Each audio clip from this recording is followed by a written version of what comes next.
Thank you for coming tonight for our first ever distinguished lecturer, Krishna, which is the reason we're here. We're bragging about our chapter here first. Just to let you know, you are in the unprecedented in all of IEEE, is no one's totally different. That in the same year that we won for the best chapter at the local, the section, the region, so the national level, and for our society, which is the worldwide level. So we won all three. That's our three plaques there in front, which has never been done to my knowledge. So kudos to our team for doing that, and for you as our membership and for people who attend and make it happen. So thank you. You're up. All right. This is the reason we're here tonight, to talk about reliability switches, and we're very happy to have Dr. Chennai. This is a very special announcement. This hasn't been made yet. Just to give you guys a preview, sorry this is a really busy slide, but I did this really last second, in case you can't tell. Through the IEEE 5G initiative, we're going to be putting on a full-day tutorial in this room on Wednesday the 19th. And you may have seen other things with the IEEE 5G initiative tutorials they have around the world. This one is unique. It will be the first one completely focused on energy efficiency and power optimization. As you can see here, we're showing 4 of the 6 speakers. Actually, confirmed another one today from China Mobile on green networks and all that. So it's a really strong program. And unlike many other events of 5G, where they maybe touch on power topics, or it's related to channel modeling, or just direct power per hertz per user or something. This is network level and focuses on every aspect of the power in 5G. So it's going to be a really good, strong one-day program. It'll be right here in this room. It'll include food and, where did I say it? Yeah, food and drinks and all that good stuff throughout the day. We will be sending something about this in the near future. Do it by the early deadline, and $100 for you guys, anyone who's in IEEE. If you have any questions about this, let me know. Thank you to our co-sponsor tonight. We're co-sponsored by the Reliability Society. I didn't see, but if any officers are here from the Reliability Society, please make yourselves known. Reliable my ass. All right, well then. Well, they're not here, so they don't know I said that, right? Yeah, I'll tell Bernard. But anyways, we thank them for their co-sponsorship. We definitely want to give a big hand to TI for sponsoring the venue, and Simon Maputsius over there, who is our sponsor, so thank you for that. And Jeff, who is our not only our treasurer, but our sponsor emeritus. So he's over there on consuming the food duty, but he helps keep us right here too. This is the officer list. These are all the people that make this happen. For those who aren't already standing, for the officers in the room, please stand. And so you know that that's you too, buddy. Well, for the XCOM. And Ed, that's the people that make it all happen. And if you're interested, let us know. We always want to keep this flowing and keep this alive. And you got to get new people in here too, so you don't have to listen to me yak every time.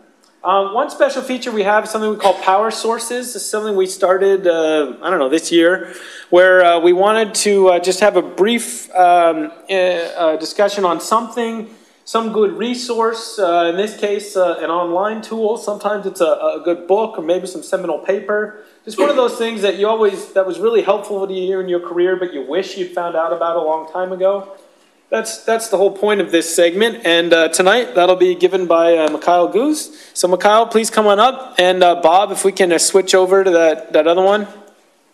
Last time I was here, I was talking about the Cadence Power DC tool, and the feedback was that nice tool, but most of us cannot afford it. Can you talk about something that the rest of us civilians can use? So this is a free tool now. It's not Power DC, but it's quite capable. It contains a bunch of handy calculators that can assist with PCB design and quickly answering questions about current capability of conductors, spacing, design of vias, inductors, and contains some very useful reference information, everything in one place. So just a few screenshots. This is where I spend most of the time. It's on this screen you can calculate width of the conductor depending upon how much current you need to push through it, and it'll tell you how much losses you're going to incur. And it's quite capable. It allows you to dial in, obviously, thickness of copper, but also you can see effect of adjacent power plane, and then you can change temperature, temperature rise, and see how much current you can push through it under these conditions. So all these calculations are based on IPC 9592, but this toolkit also includes modified IPC 9592 calculations that are a little bit more aggressive. So IPC 9592 is quite conservative. So you can get two answers and then decide which one you want to use.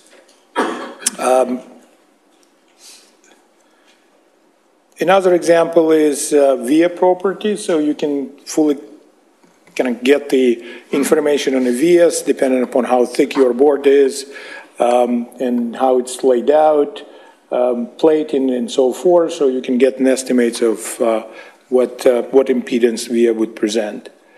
Planar inductors, so if you want to design one for very high frequency, very handy calculator. Another example is some calculators, as you can see, relatively basic information, right? Nothing that you cannot do yourself, but everything in one place saves you a lot of time in poking around and spending time on Google.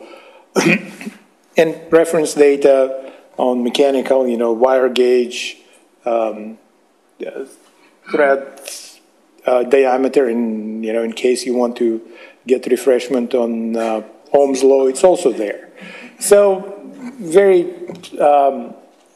useful tool, free, stable. They continuously update it with the latest information. So if you need something in your daily design work, I would recommend using this tool. Okay, thank you. All right, thank you, Mikhail. It's good. I'm always forgetting that Ohm's law. We have a website. That's it. Probably saw it if you got here. This STEM education initiative, this organization, Encore, they match professionals with students, so you don't have to have a teaching credential if you want to, even on the weekend, have a chance to teach, and they can give you a path to a credential if you do want to go that route. eGrid, best resource in in our section. eGrid.biz. You don't have to be an IEEE member. Doesn't cost you anything. You sign up, you give them your email once, and from now to the end of time, twice a month, dropped right in your inbox, will be this the eGrid, the latest listing of everything that's going on for all this chapters and groups. So you don't have to be on 50 lists. You get it all in one spot, dropped right in your lap. It's one of the best resources we have. I know I definitely did not have an appreciation for this back when I used to delete it every time when I was working before, but it's a great resource. Please silence your phones now out of respect for our speakers, or speaker. And also on that note, just want to remind everyone, we are recording this. As you know, we put most of our stuff up on our website, but also this will go nationalized for the Distinguished Lecturer Program. So for that reason, please try and keep hold your questions to the end. There is time reserved at the end for Q&A. So unless it's like a really quick clarification on something important, or a figure you can't read or something, please try and hold it to the end. Thanks for coming, and we'll be announcing more stuff in the near future. So, with no further ado, it's my great pleasure to welcome Krishna Shenoy. He's a senior fellow at the Computation Institute at the University of Chicago, Illinois, and an adjunct professor of electrical engineering and computer science at Northwestern University in Evanston, Illinois. He earned his PhD degree in electrical engineering from Stanford University. It's in Stanford, California, if you guys are familiar with it, in 1986. And for nearly 40 years, Dr. Shania has pioneered and made seminal contributions to the development and manufacturing of power semiconductor materials and devices and power converters and power amplifiers. Please join me in welcoming Dr. Shania.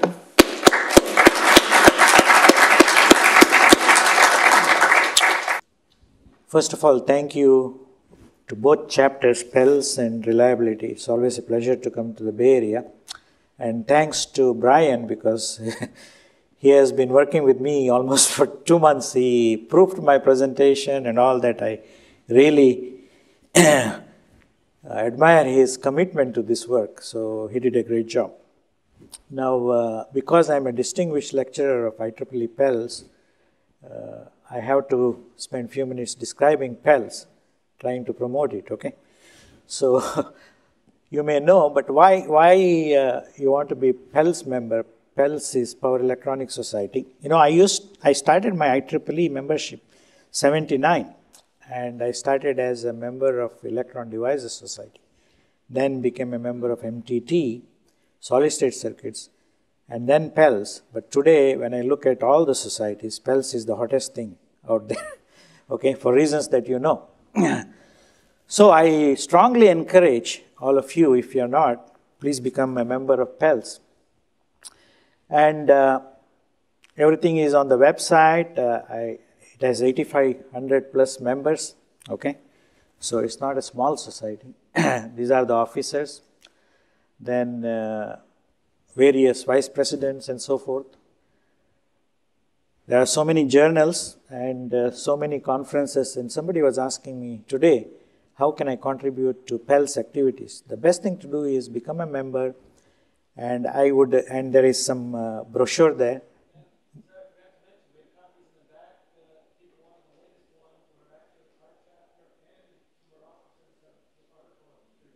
Yeah, okay. Also, I would, this is a shortcut. If you want to be involved very much in any IEEE society, and especially PELS, what I would suggest is become a member and go to 1 or 2 of the key conference. And in PELS, APEC, Applied Power Electronic Conference, you should make a point to go to that conference every year. Everybody will be there, everything there, and then try to network and then get involved in the technical committees, journals, this, that, whatever, okay? So that's what I would suggest. Now, so many conferences and technical committees. I also formed some of these technical committees. I think I'm still in some of these technical committees. These technical committees generally try to focus on some key issue, and then their work comes out in the magazines and newsletters.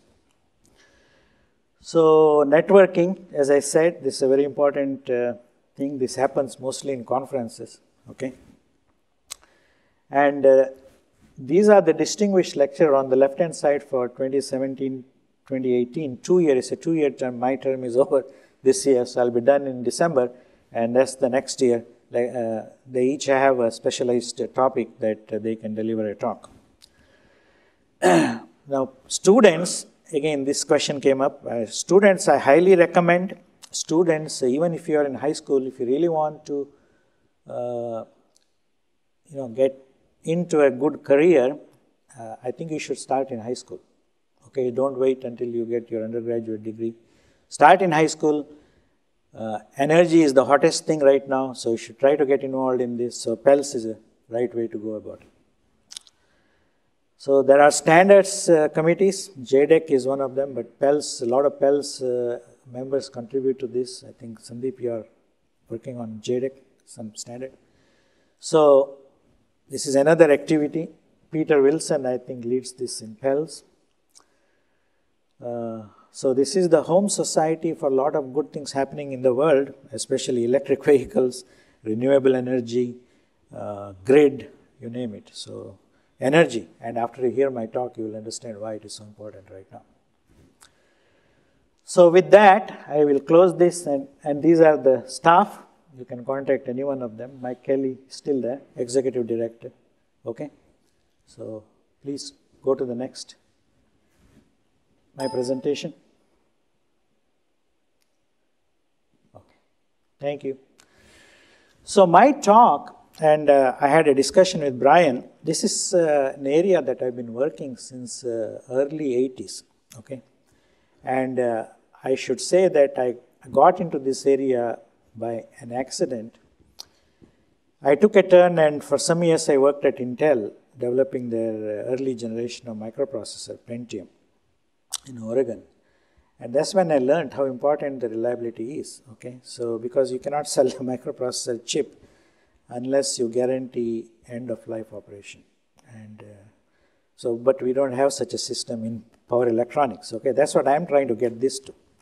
So how can we build power converters that last in the field, not in your lab, in the field for the specified duration of wherever it is supposed to last, okay? So that's the challenge. So then these questions will come up. What is the method used to design power converters today? What is the used to assess the semiconductor switches? I'm a semiconductor person. There are a lot of components in a power converter. I'm going to focus on semiconductor.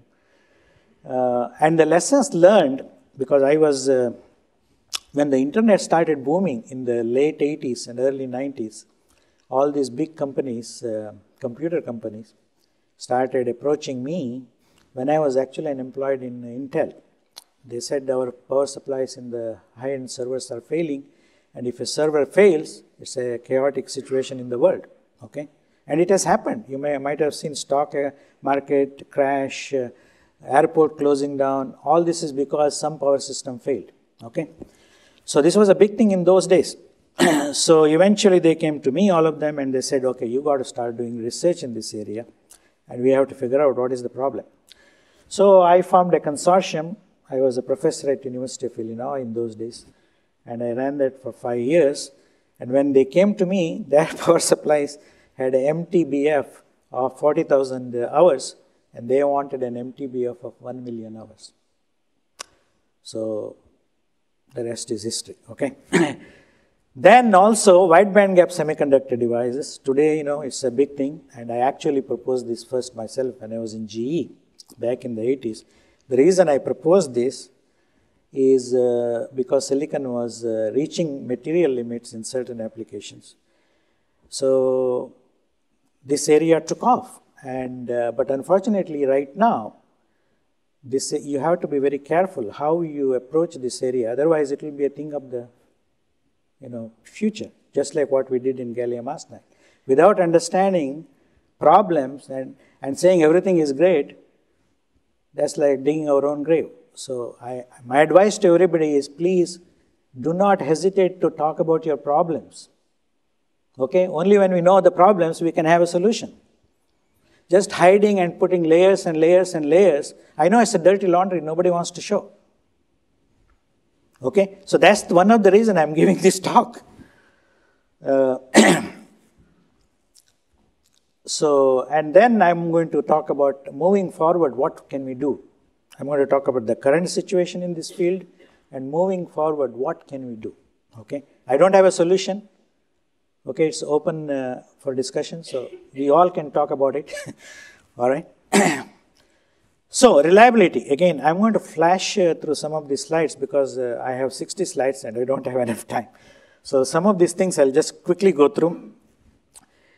You know, most of our the assessment, reliability assessment methodologies we are using in power electronics today, they only talk about infant mortality. Okay, they deal with infant mortality.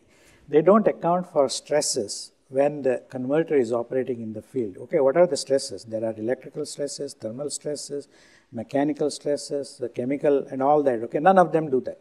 Okay, so that is really the challenge. That's what I call field reliability. And I'm going to go through some of this, but so field reliability, that means, can we design a power converter with the prescribed MTBF in a given application, in a certain OEM? For example, electric vehicle, that's an OEM. Aircraft is OEM. Can we design a power converter and guarantee that? You know, when we used to do microprocessor, if we don't guarantee 100,000 hours of active life, I can't sell a chip.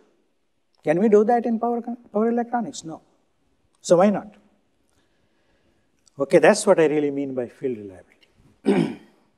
And I tried to show this because, end of life desktop, I used to ask Big Blue, why do you need 17 years? Your desktop doesn't last more than 4 years. They said, I have to guard band by a factor of 4 or 5. Okay, so they need this microprocessor with MTBF of, unless you guarantee it, they won't buy it. Even today, even when it started, first microprocessor, even today, the same thing. So, in sensitive applications and highly reliable application, end of life is 125 years. For example, high-end computer server, 125 years. I used to ask them also, why do you need 125 years in your high-end internet server? Because it doesn't last that long. I won't be alive. So they used to say again, you have to guard band by a factor of 4 or 5. So which means they used to demand 1 million hours. Think of this. These guys, when they came to me, their MTBF was 40,000 hours. We took them with 5-year research, university research. This is not industry research, okay? University, student working. My students went through some hardship with me, okay? They got very good jobs. They're happy now, but at that time it was difficult because I used to make them work. But 5 years, a lot of things came. I haven't even published most of it. I'm slowly talking about it now after about 20 years, okay? This happened in the early 90s. So what is happening in power electronics, and this has been the central theme of my research for the last 40 years, is just like what we did in chip industry. When I say chip industry, microprocessor industry, we miniaturize to reduce the cost, okay? But then problems start coming out, heating, reliability, all those things, right? Technology issues. Same thing we are doing in power electronics without realizing it. What we are doing, we're trying to increase the switching frequency so we can miniaturize, reduce the cost, okay? But it's not a device issue now, it's a converter issue. So there's no difference. I keep saying this. We are trying to miniaturize the power system, okay? Eventually we want to put everything on a chip. In fact, the first power supplies we built in the GE, in the mid-80s, we wanted to put that on a chip. Silicon, we couldn't do it. We know it runs out of steam, but that's why gallium nitride wanted to do it, but material wasn't there, right? So, the point is, when you try to miniaturize, you will have higher current density, higher switching frequency, and higher TJ max, maximum junction temperature, okay? And I'm going to come to that. What is the meaning of TJ max? Which requires system integration, increased power density, increased cooling density. Okay, the whole thing here is everybody wants to reduce the cost. Okay, you want to process so much power within this volume at this cost. That's what it is. Simply same thing. There's no difference between a microprocessor and a power processor. I see the same thing. So, if you talk to the auto companies, how do they design? Because automotive is one of the very sensitive industries, application, because they want to make sure it's reliable. At the same time, they want to buy it for no cost. Okay, that's the worst, So I have been working with them now for about 30 years, and I have challenged them right from beginning. Still, nobody comes with an answer. Hey, tell me what is the MTBF you want here in your OEM, and what ambient temperature you want that MTBF, and show me that it can be related to the chip temperature. Okay? I don't have an answer yet. All right, okay. We should talk about it, okay? So that's the challenge. So, power chip is sitting here. When I say power chip, I only talk about power switch. All the gate drive and all is very low power, okay? So power chip is here, which we used to build modules, then the power converter is sitting in an OEM, then there is the ambient. So really it's a challenge is relating this ambient temperature to this power chip temperature, okay?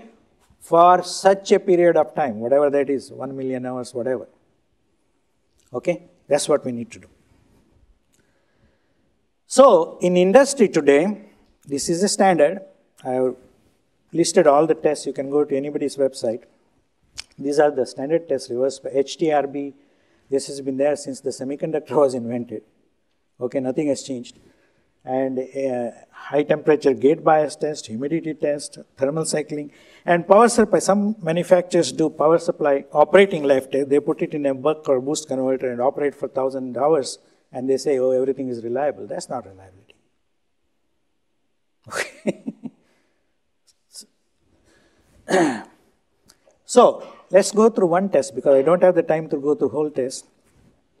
HTRB, what do? You have a current emitter resistor, you reverse bias the drain source junction, okay, and you keep it at, some people do it 125 degrees, some people at 150 degrees, okay. Monitor the leakage current for 1,000 hours, and if there's no appreciable increase, you say it passed, okay. Then you do that, change the temperature, humidity, electric field, and you find the activation energies, and then you fit into this Arrhenius equation, and they say this is the failure rate. All this does, at best, is infant mortality. It addresses the infant mortality. It has nothing to do with field reliability. Okay, I'm going to talk about field reliability. I'll tell you, show you the cases. Now, you can go to any of the silicon carbide or gallium nitride vendors, you will see similar plot. I just took this from EPC, and here, for example, HTRB test, they will plot probability of failure versus time to failure and various bias voltage, various breakdown voltages, and then they extrapolate. Okay, my chip is going to last for 20 years or time of the universe and all those things. Okay, this is, I don't see any meaning in this. Sorry. It has nothing to do with reliability. First of all, it is done in isolation. In a converter, it's a very complex system. I'm going to show you. Okay? That's the first thing. It's not done in a converter. We know in power electronics, the stresses applied across the switch very much depends on the topology, control, and so forth. So if it is so easy, hey, I didn't need to go to school.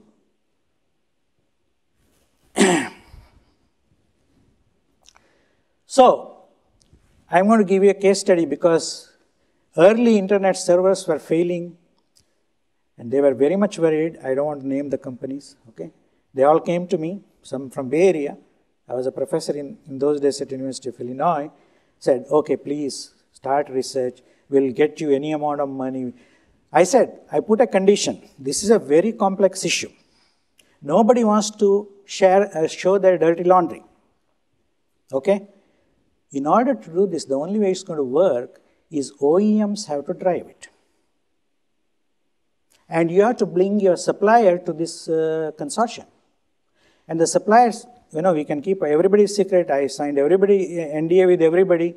We did 5 years of intense research. I didn't publish anything. My students, they published, but in a very different way. Okay?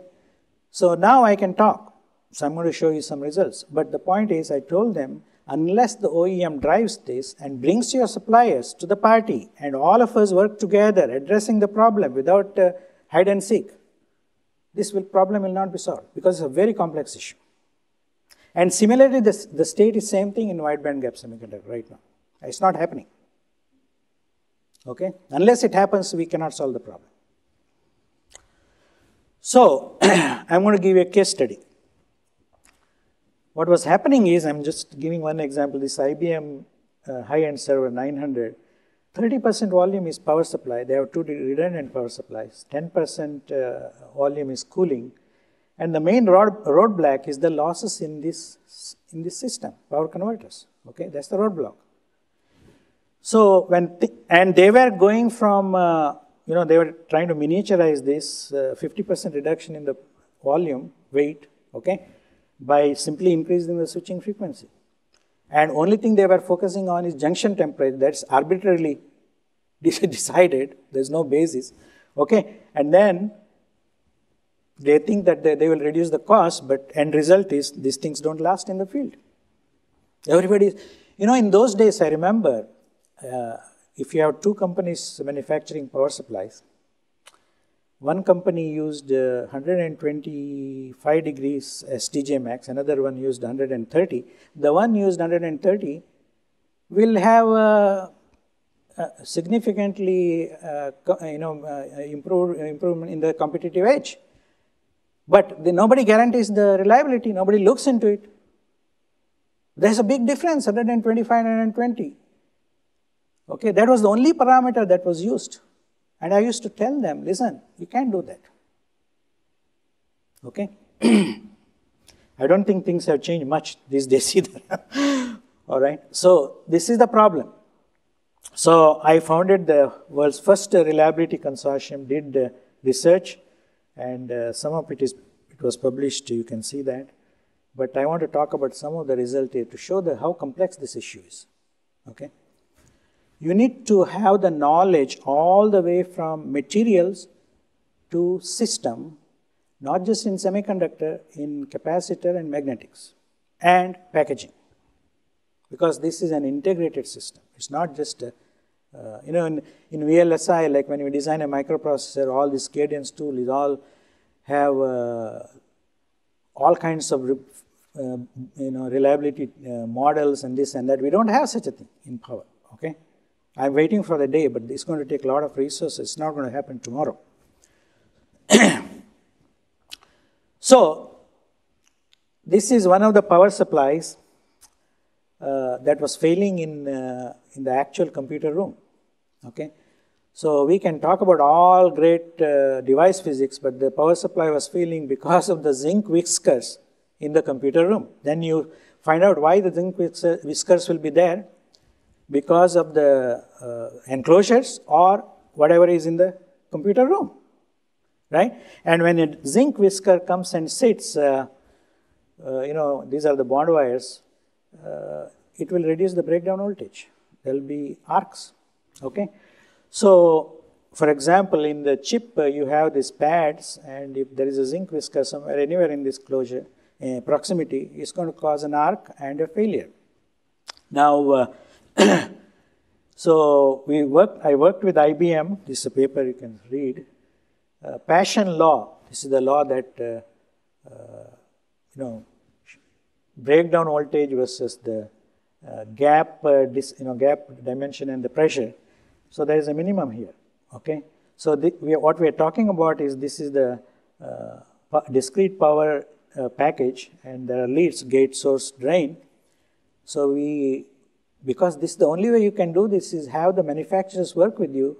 We took devices from various manufacturers. Believe me or not, there was not a standard package in those days. Everybody had a different spacing and dimensions. And they don't even know why things fail.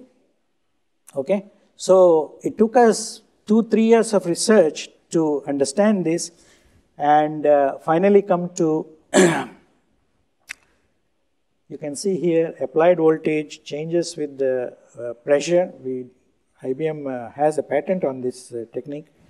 Okay, two different packages gives you the different applied voltage, means it can sustain that much voltage. Okay, so we came up with also the solder pack, gap dimension with zinc whisker, without zinc whiskers. Okay, so we solved this problem once for all.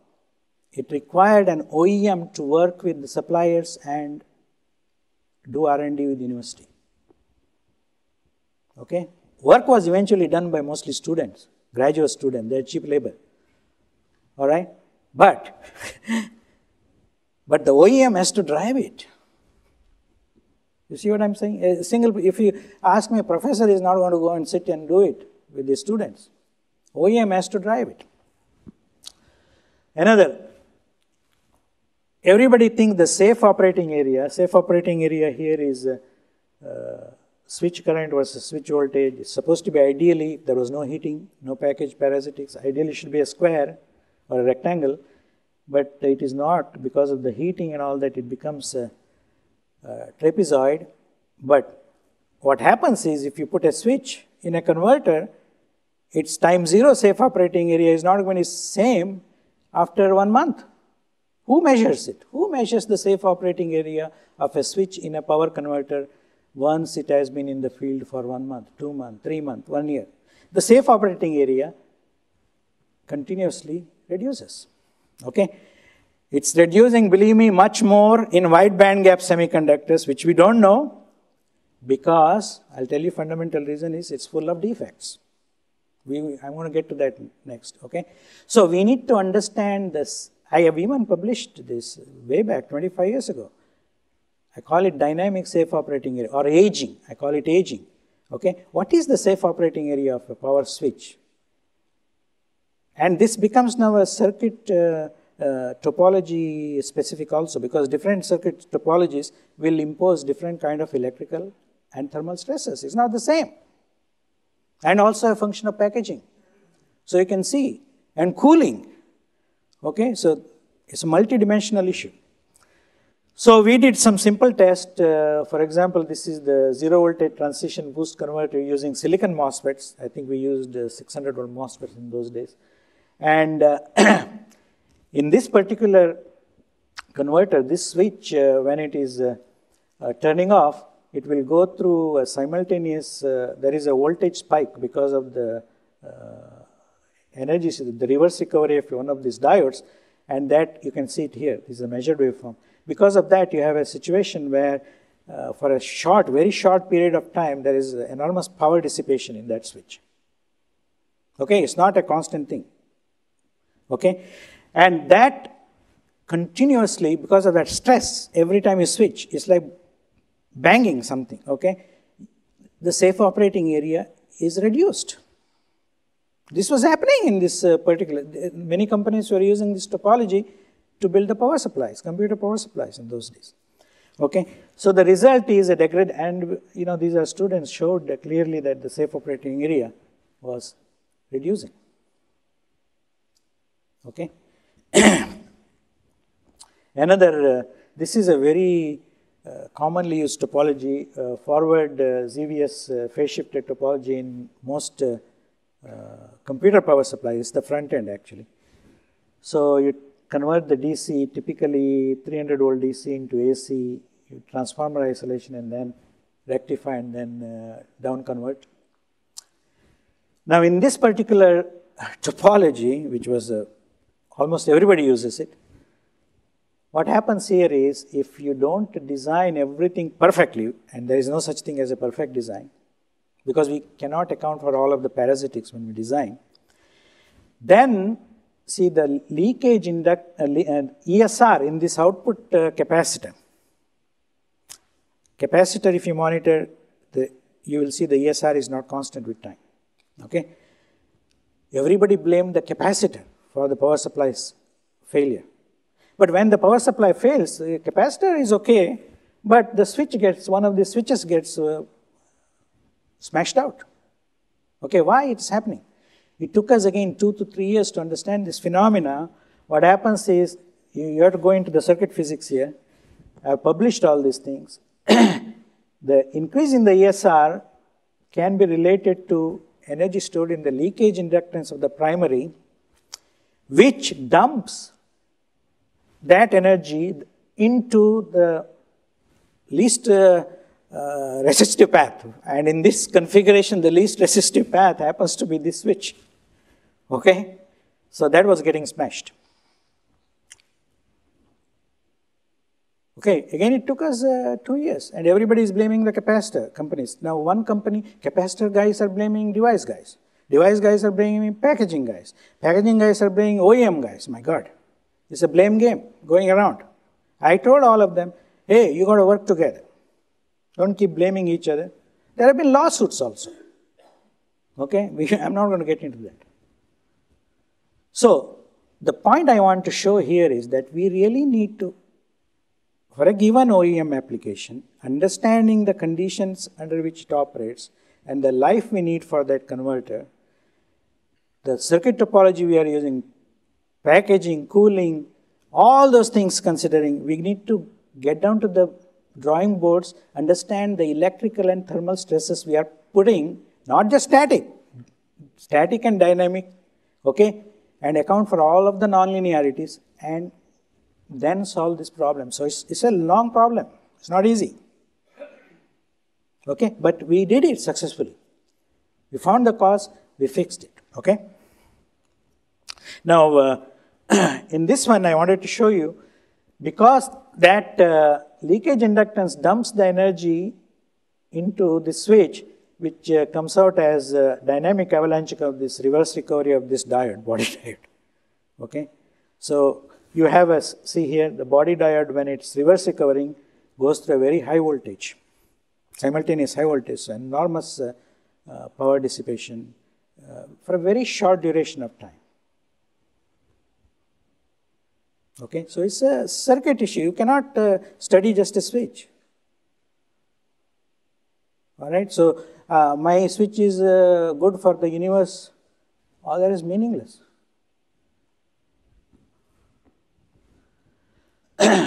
So then people started questioning me, hey, silicon, because I was in those days, we were not working with silicon carbide or gallium nitride, these were early days.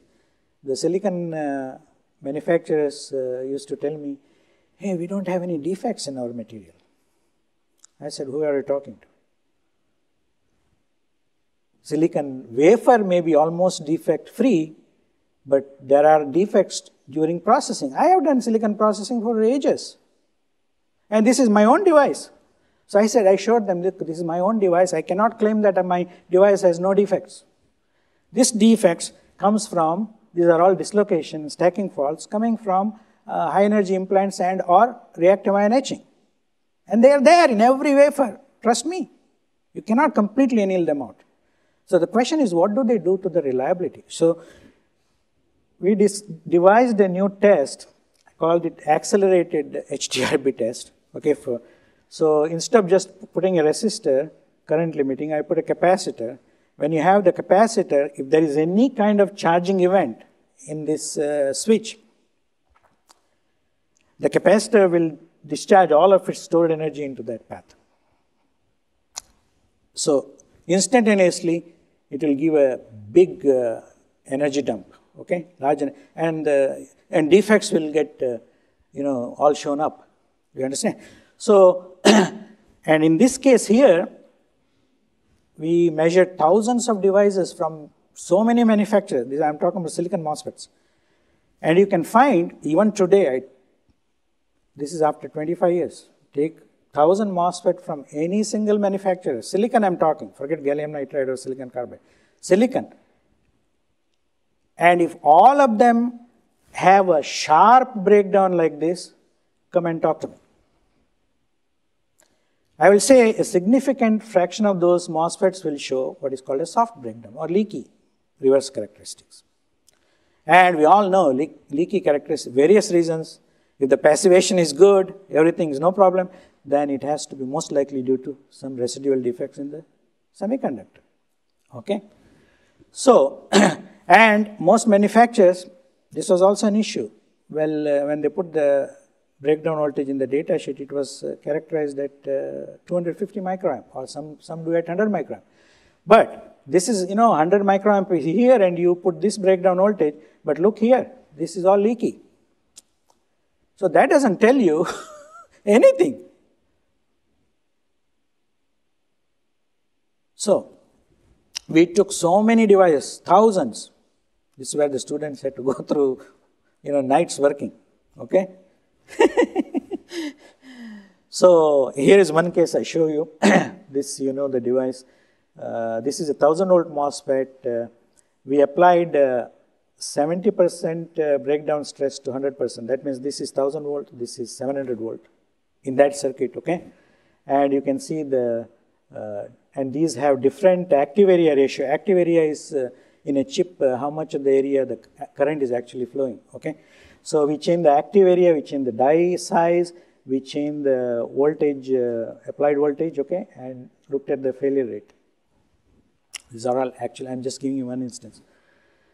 And then using this, we calculated the fits. Fits is failure in time, okay? And we used this, we did this on thousands of devices from various manufacturers. I'm just showing you one manufacturer. And then these devices were actually used in power supplies by their customers. And we had about 8 power supply companies working on this. And they actually tested these power supplies in the field.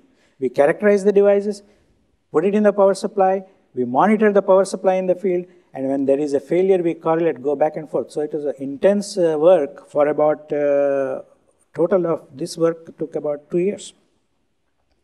Okay, we related the power supply failure to the device characteristic. Only one characteristic here, leakage, reverse blocking characteristics, okay, and then to the defects in the material.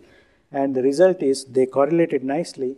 The power supply, when we put so-called hard breakdown devices in the power supplies, the failures came down dramatically. You can see that. These are 4 different vendors, power supply vendors. Okay, just one thing. And all the semiconductor manufacturers, what they did is, they started a new product called high reliability product. Same thing, 1000 volt high reliability MOSFET. What is it? Those who have a sharp breakdown characteristic. That's what they call high reliability. Because to get that device, they have to do extra testing, so they're charging the cost to their customer. At least they're doing it, okay? So if you want to build highly reliable, whatever you call it, high-end server, and how many of you actually take 1000 devices, measure it, and then design it and build it? How many of you do that? But you don't do that because, okay, he does that, okay, good. So if you don't, since you cannot do that, or you don't do that, and you're going to build power supplies, then you don't know how they behave.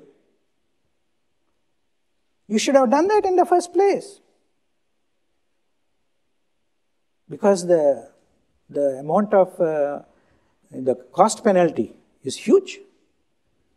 Okay? So, that was just one story. I'm just giving you a case study, okay? So, we can solve the problem.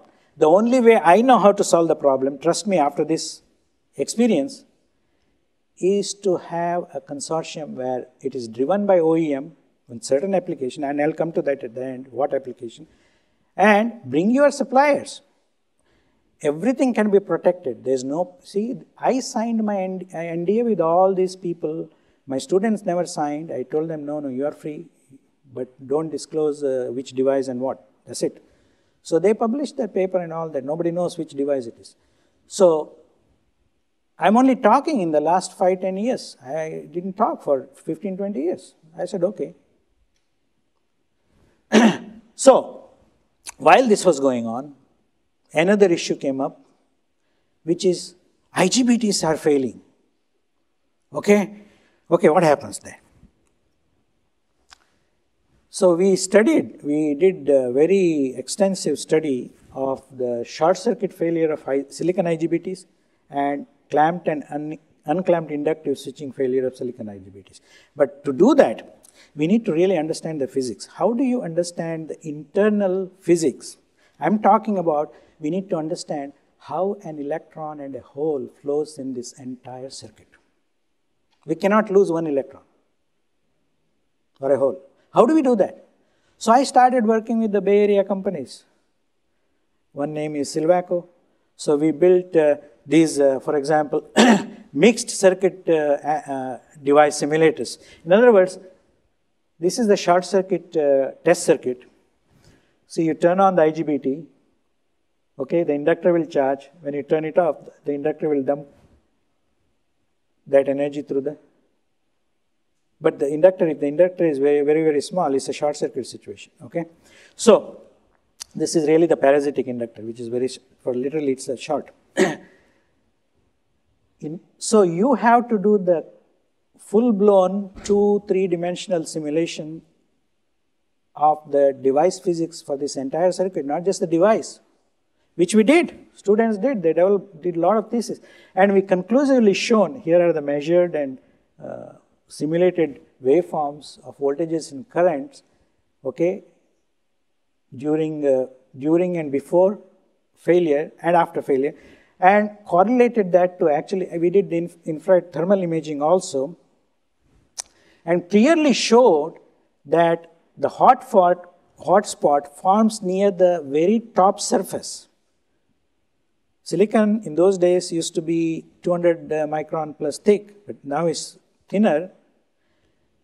Within few micron, at the top, hot spot forms, okay? So, this happens because you have a very simultaneous, very high current and high voltage situation. That's enormous power. Think about this, how much power, okay?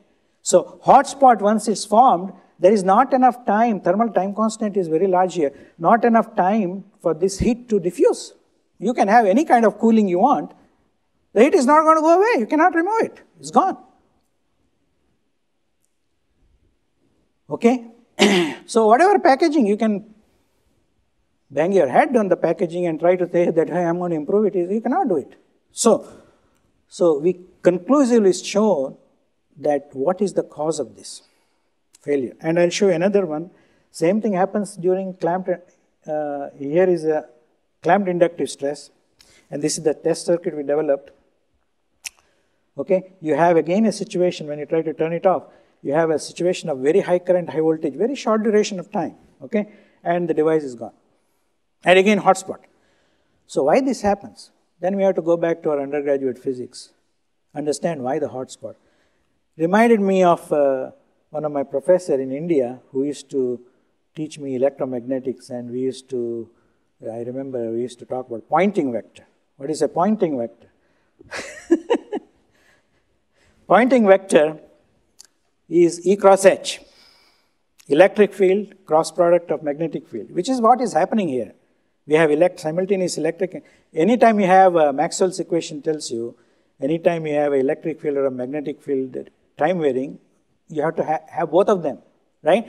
So the result is, for energy, from an energy conservation point of view, if you take this and compute the energy for this to conserve, the E dot D, which is actually Ohm's law, J dot E, okay, that comes as conductive power loss, okay. So that is the cause of hotspot. So now we have to think about, okay, what should be the fundamental parameter that we need to characterize all the devices? What is TJ max enough? What is TJ max? There is no TJ max here, remember. TJ max, all this physics or whatever methodology assumes that the entire chip is at one temperature. This is not the case. The chip is not at one temperature. I'll tell you when the chip is at one temperature. This is a hotspot. Okay? So we need to worry about the current density, local current density, and local electric field. Okay? So we got to get down to that level. So, wide bandgap power devices. So again, it all came from my garage in GE. So, while I was working on silicon MOSFETs in those days for high density power supply, we ran out of steam. This was in the mid-80s. So we wanted to further improve the energy efficiency, so we wanted new material, okay? Diamond, GE used to grow diamond, but it was not a device quality diamond. You can make jewelry out of it. In fact, if you make jewelry out of that diamond, it's probably women will buy that jewelry more than a real diamond, because it's that good. You can differentiate. But you cannot make electronic devices because of defects, okay? But anyway, the reason I proposed the use of wide bandgap, and wide bandgap includes diamond. Next slide I'll show you. Here, for example. So the reason is, again, the fundamental reason I proposed is miniaturization. Look at this.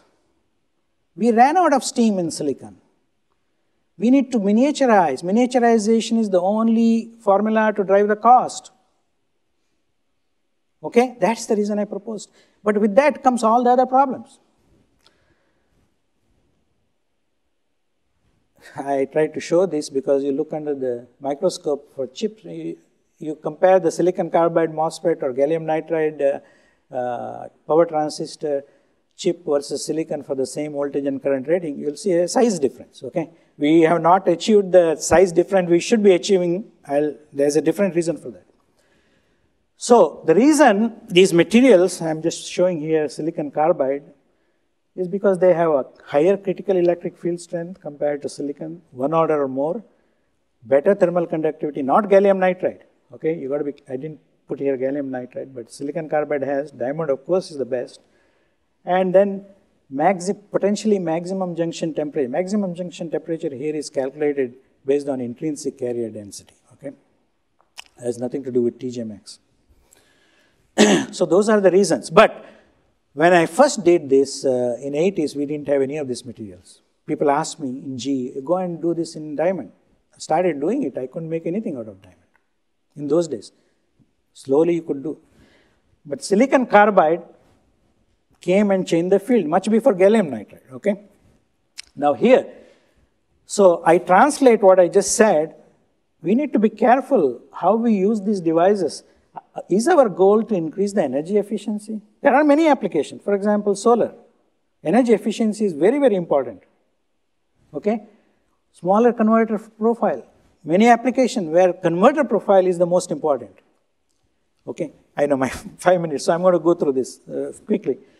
So, today we have these devices after 25 years.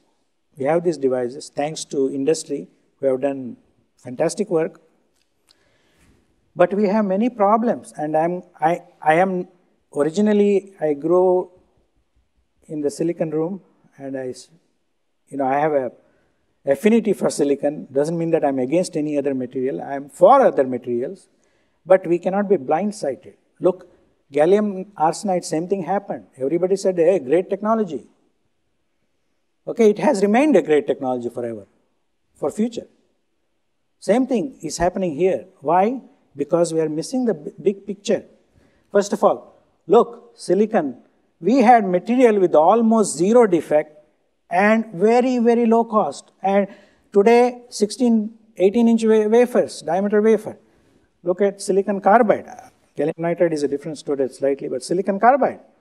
We are loaded with defects, and the wafer size is small. And in fact, 60% of the cost of the final device is the wafer. So how are we going to make a progress?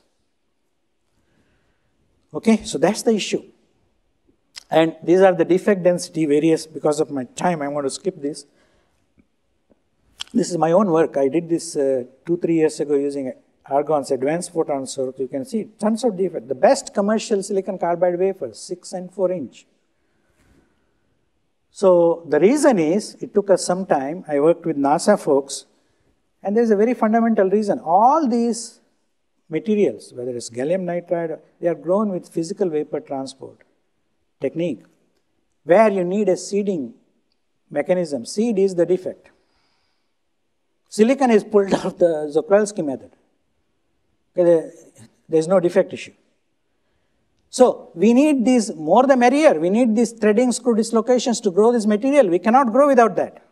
More the merrier. Okay, so we are stuck with this. So I've been pushing now for 20 years. Let us try to find a way to grow these materials like we do in silicon. But it's not an easy challenge. Okay, so anyway, because of my time, I'm going to go finish this. The problem is, I'll mention some of the problem. These things have been published. Today, the Avalanche Energy of a silicon carbide device, identical rating, DVDT rating, or safe operating area are much inferior to silicon switch with identical rating. Why is that? The only reason for this is material defect. Unless we understand the role of material defect, it's not an easy challenge, okay? Everybody wants to get away from that and say that hey, it's going to last for the universe. It's not the way to do it. That's like marketing, okay? So unless we understand the role of material defect and find a way to grow the material with reduced number of defects, eventually possibly no defects, just like we did in silicon, this technology cannot advance. Okay, not to the extent that I dreamt of when I first proposed it. So, Japanese have shown that. For example, Japanese, this translates to the gate oxide charge, okay? They have shown that if you grow the gate oxide on silicon carbide where there are less number of defects, you get much reduced oxide charge. It's very simple. You don't need rocket science for this, okay? So anyway, I'm going to go through this. Recently I did, this is not published yet, with the advanced photon soak, I really show that defect very close to the bond wire gets excited first. And that's why all of these devices are built with FAT. If we say 1000 volt silicon carbide device, it actually can withstand up to 1500 volt. Why then do 1000 volt, rated 1000 volt? Because it is so leaky, you're going to excite the defect and you're going to kill it. Okay? Yeah. So lessons learned from the past, we need to, because I went through gallium arsenide also, and I had the same problem, two issues, manufacturing issue, thermal issue. And they are the same problem for silicon carbide and gallium nitride today. Okay? And defects are too many. We need to understand the role of defects. And that's why I'm driving reliability. Once you get the reliability, I think more and more companies are talking about it, which is good. Eyes are going to open. Okay? So, anyway, I'm going to skip this. In fact, there was a, I just want to show, I just saw this Industrial Electronic magazine just this month. There was a survey of some 80 plus companies in Europe. Europeans did that. And they came up with this conclusion, the response, this is industry response. What's the most important thing in a power converter from a reliability point of view? See, look, power semiconductors, 20. That's the most important. Okay, please read this article. And here are the responses. Okay, you can look up this article. So, how do we, the topic of this talk is how we are going to move forward and design a power converter with a prescribed MTBF in a given OEM. That's the topic, okay? How do we do that? The only way I know is to get to the bottom of this, get to the drawing table, understand the physics, okay? Understand the role of defects. This requires what I call, I'm going to, taking this from some of the papers I'm writing. This is the way to do it. The only way I know is OEMs have to drive this. And I picked these OEMs because this is the very important technology, both gallium nitride and silicon carbide, extremely important technology for future. But we are going to lose this opportunity if we don't focus on the right thing and try to over-market it, oversell it. That's not the way to do it. So EV, grid, aerospace, computer, telecom. So OEMs have to drive it, and these are the players that have to come together. This can be done. I did it. Okay, provide the right environment, it can be done. Okay, instead of trying to spend hundreds of millions of dollars, this is the way to do it. Okay, and it requires a holistic approach. Lot of TCAD, lot of physics, thermal, electrical, lot of physics. Believe me, it's exciting physics. I've never seen physics. I get so excited with this physics. I never got so excited with VLSI devices. Okay, this is exciting physics. So this is what is needed, and I'm going to close. I know Brian is pushing me. I'm going to close the talk, and if you have any quick questions, maybe, I don't know, Brian, how much time we have? Open it up for questions for Dr. Sinai. Yes. Great talk. Thank you very much. So I'm particularly interested in the first part of the talk where you were talking about the fact that silicon devices with soft breakdown characteristics are more prone to fail. So I have first-hand experience with field failures that I traced back to devices with increased drain-to-source leakage, which I traced down to wafer lot with higher number of dislocations. But I still don't understand how that causes heart failure in the field. That's the study we did. I'll tell you, that's a very good question. I cannot reveal the names of the companies for proprietary reasons. But one company, for example, that was working with us had very good MOSFET technology, but had leakage current, and they did a lot of material substrate analysis, could not trace the defects in the material. These defects are very hard to even see because they are very, very close to the surface. But they had a nitride problem, passivation problem. Okay, so we worked with them, we fixed that. Okay, the leakage started reducing, but still you will find leaky devices and they will fail. The only way we could relate this defect to the actual converter power supply failure is to do this study that we did with 4 or 6 power supply manufacturers. We measured every one of the devices, we put it in the power supply, we monitored them day and night. Okay, it took us, like I said, 2 years. But the OEM who was driving this, they told all these suppliers, if we don't make Dr. Shina happy, we're not buying these power supplies. So that's the only way it works. All right. Any other questions here? Well, you're reminding me of nightmares I've had from field stuff too, of diagnosing avalanche failures and all that. So thanks for bringing those nightmares back to light. Anyone else? Any pressing questions? All right. Hey, I got some. Oh, yes, Ed. Thank you. One of the interesting things I noted is that you talked about safe operating areas changing over time. Is that a function of increased defects, or did you find a reason for what the mechanism was for actually changing that safe operating area? It's a complex thing. Defect is part of it, but packaging is part of it.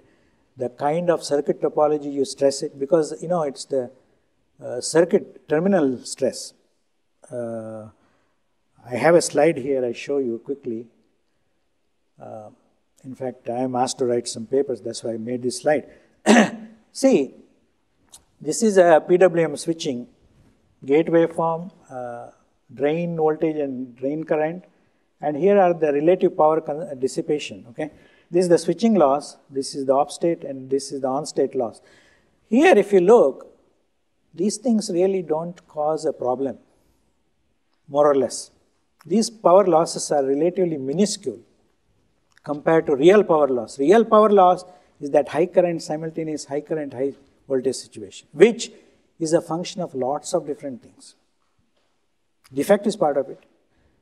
Circuit topology is the kind of stress you put. Other circuit components, I gave you an example of capacitor ESR causing this high stress on the MOSFET on the primary side. Okay, so it's related to a lot of things. So you got to, that's why I said, you got to take a holistic approach.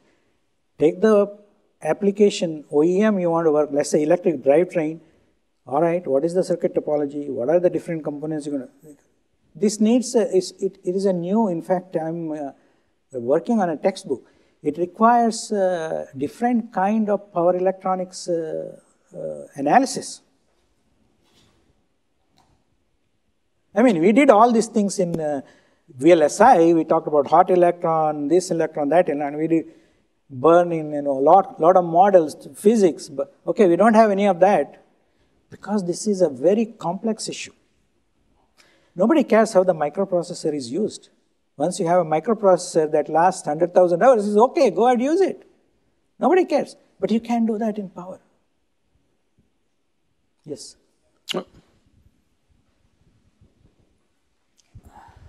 Yes, I'm currently designing some PMOS drivers for some electromagnetic switches, RF switches. And I noticed that the VDS that I'm using is very close to the rate of the maximum. Am I running into risk if I operate too close to their maximum rated VDS and for that matter VGS? This reminds me of, I'll give you the actually what happened. I'm not going to name the parties. In the 80s, one company came to me, computer company. Hey, our power supplies are failing in our computer system, go fix it. I said, I cannot fix your problem because it's a very complex issue. You need to do some R&D. So this went on. They said, no. One time I even got insulted. They said, hey, you are a professor, you want to make money. That's why you are saying, you know the answer, you don't tell us. So give us some clue how to do it. If you give us something, and if it works, then maybe we'll come back to you. Okay? So I said, I gave them the answer, which I'm going to give it to you too. They were using, in those days I remember, 450 volt MOSFET. I said, go use 500 volt. But you will come back to me not in 1 month, in 6 months, you'll come back to me with the same problem because your body has virus. You are infected. Okay? I cannot cure you unless I diagnose your body. So same thing happened. They went and, oh, Professor Shenoy, you saved my life. Yes, their failure rates reduced when they replaced with the 500, but it's more expensive, okay? So overall system solution is more expensive because 500 volt MOSFETs are more expensive than 450, but their failure rate reduced, but the problem is still there. So I can, without any hesitation, I can tell you, unless the root cause is known, you can do. Probably the answer to you is use a slightly higher voltage rated devices, okay, which is what everybody is doing. All this gallium nitride, silicon carbide, they are all too much fat in them. I even published this. One time they didn't want me to publish. I said, okay, why you are hiding? Too much fat. This is not allowing you to optimize the technology because too many defects. So that is the answer to you, but the problem is there. The thing I didn't mention is that I'm actually applying a pulse as opposed to a constant level. So my pulse for this device is much greater current, for like 100 milliseconds than, let's say, a CW continuous operation. So, but doing pulsing, if it's a continuous pulsing, is that more failure prone, do you think, than having just a fixed level? That's a tough question, but I again, without getting into what you're saying, understanding this, still I think my intuitive feeling, okay, is that if you use a higher rated device, your failure rate will reduce. Okay, but the physics you cannot argue. The physics will be there, whatever it is, whatever is causing the failure will be there. So I'm really sorry. Well, now you guys get all ambitious, right? But we are at a time, let's say we have a hard stop to be out of this room in 12 minutes so that Simon and T.I. have us back again in the future. So with that, I'd like to give Dr. Shenoy a hand. One other question. I know some silicon carbide. I have heard also this, okay, I don't want to name the people. People have started even telling, not just my device will last for the universe, can last longer than universe. They have started even saying, I feel very bad. I don't know how to answer this. They started saying that the traps are acting like dopants. So why we don't go and study semiconductor physics if traps are acting like dopants? It is true, these materials are loaded with traps, defects which are traps, but they are not the dopants. Then why do we need to dope it? Basically, they are saying, you don't need to go to school. Well, we won't name names, but we know he's not a big fan of packages. Anyways, all right. Yes, let's thank Dr. Shenoy for a great talk.